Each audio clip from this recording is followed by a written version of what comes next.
Alors, bonjour les enfants.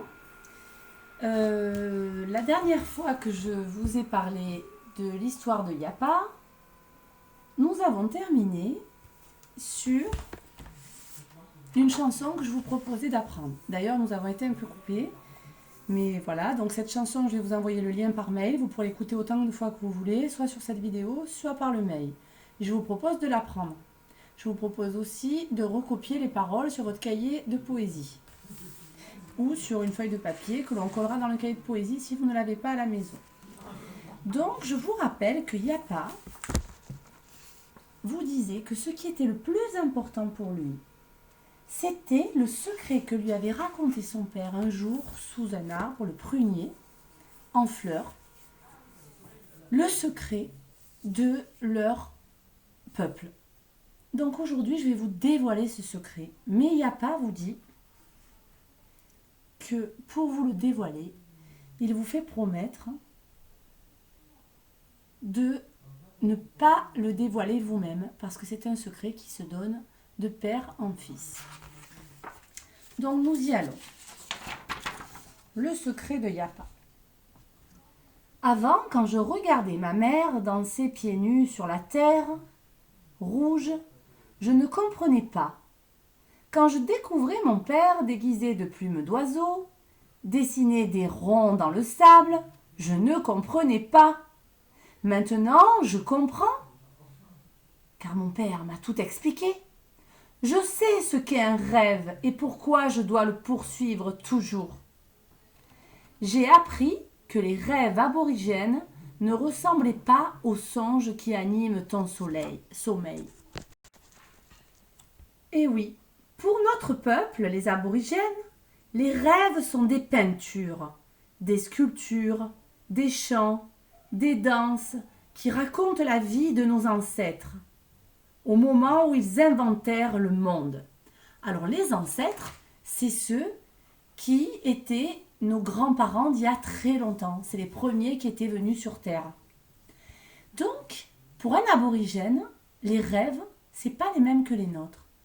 Quand ils font des rêves, ils voient les peintures, les sculptures, les chants et les danses que faisaient il y a très longtemps, un peu comme nous les hommes préhistoriques, leurs ancêtres qui ont inventé le monde. Parce que selon les aborigènes, c'est leurs ancêtres, les anciens d'il y a très longtemps, qui ont inventé le monde. Mon père m'a raconté son rêve. Il m'a dit que chez nous, les ancêtres n'étaient pas des hommes, mais des animaux. Géants. Il y a très longtemps, les ancêtres se sont tous réunis pour créer le monde. Créer, ça veut dire le fabriquer. Avant, il n'y avait rien. Pas de terre, pas de soleil, pas d'animaux, pas d'arbres, pas de végétaux, pas de fleurs, pas d'êtres humains. Ça, évidemment, c'est la légende des aborigènes. Donc, je continue. Je vous montre la feuille.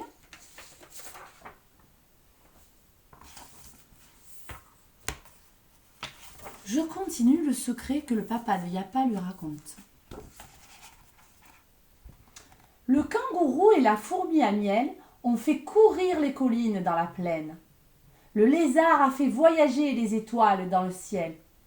Ce sont eux qui ont creusé la terre pour installer des fleuves, c'est l'eau qui coule, ça, c'est des grandes rivières, et des rivières qui ont semé les graines des arbres et des fleurs, qui ont poussé ensuite les graines qui ont donné des arbres et des fleurs. Ils veillent sur nos terres comme sur un bijou précieux. Et oui, parce que la nature est fragile. Mais avant de s'endormir quelque part sous la terre, les ancêtres ont demandé aux aborigènes de dessiner leur île pour que tout ce qui existe en Australie vive toujours. Donc je vous explique, dans leur légende, les ancêtres, les anciens qui ont créé le monde, et donc l'eau qui coule des montagnes, dans les fleuves et les rivières, les arbres, les animaux, les fleurs, ils leur ont demandé de le dessiner pour être sûr que l'on n'oublie jamais ce qu'ils ont créé. On ne sait jamais si un jour ça disparaissait. Et c'est le cas en ce moment. Parce que certains animaux ou certaines plantes, à cause de la pollution ou de la chasse trop intensive des hommes, disparaissent de la planète Terre, du monde. Donc ils ont bien fait. Donc il leur demandait de toujours dessiner tout ce qu'ils ont créé. La terre, le ciel, les arbres, la nature. C'est pour cela, vous dit Appa, que mon père, ma mère et tous les aborigènes dessinent le voyage de leurs ancêtres. Et oui, Yappa jusque-là ne comprenait pas. Les aborigènes dessinent tout le temps plein de choses de la nature. Et lui ne comprenait pas pourquoi il dessinait. Oui, évidemment, on aime dessiner, on aime peindre. Mais il se disait, mais pourquoi les grands dessinent tout le temps? Eh bien, son père vient de lui dire le secret. Parce que les ancêtres, il y a très longtemps, leur ont demandé pour se souvenir de ce qu'ils ont créé.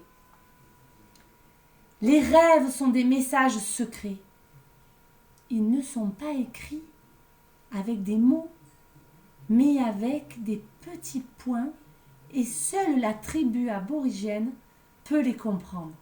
Oui, vous verrez, on va le voir dans les prochaines vidéos, que les aborigènes dessinent et font des peintures avec plein de petits points. Mon père m'a donné la clé de ces messages mystérieux. Et oui, parce qu'en fait, il y a des symboles qui veulent dire des choses. Et Yappa va nous révéler la traduction, ce que veulent dire ces dessins. Et maintenant, toi aussi, tu pourras apprendre à lire dans ces dessins comme dans un livre, si tu finis mon histoire.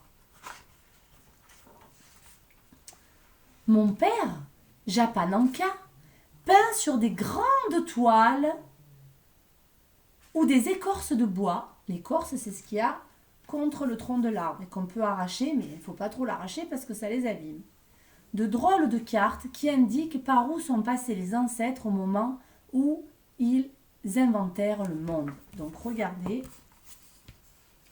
voilà, là le papa dessine avec des petits points et des grands points la carte du chemin qu'ont pris les ancêtres des aborigènes pour inventer le monde.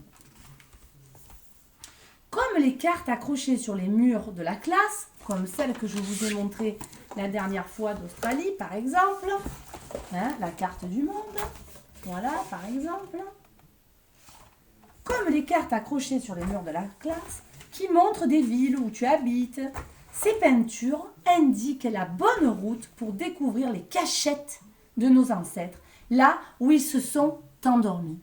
Et oui, parce que quand ils se sont endormis pour mourir, leurs ancêtres, ils sont allés se cacher quelque part. Et la légende, une légende, c'est une histoire dont on ne sait pas tout ce qui est vrai et pas vrai. Donc on se la raconte, et puis on croit à ce qu'on veut croire. C'est un peu comme un conte. Avec de tout petits bâtons de bois taillés très fins, comme des pinceaux, fabriqués avec des cheveux, ou quelquefois avec des doigts, mon père dessine des milliers de points les uns à côté des autres. Regardez, voilà. Donc ça, c'est le matériel qu'ils utilisent. Bâtons, pinceaux avec des cheveux, parfois leurs doigts. Et ils vont faire des dessins. Et regardez, vous voyez toujours que leurs dessins sont faits toujours avec plein de petits points.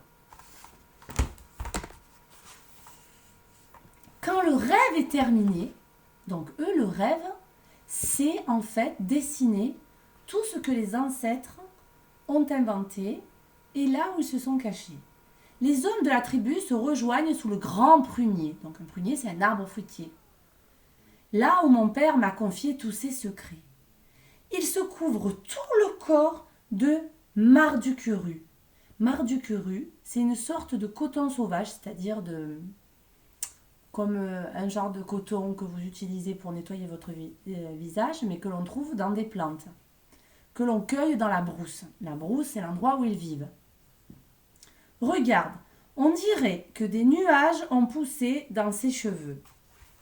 Donc regardez, vous voyez, ça c'est plein de petits morceaux de coton. Ils s'en mettent partout, les hommes de la tribu.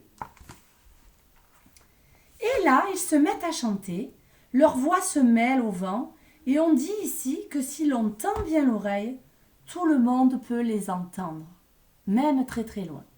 Alors, je vous avais donné dans une vidéo précédente le lien, et dans un mail précédent, le lien pour aller voir un film sur l'Australie.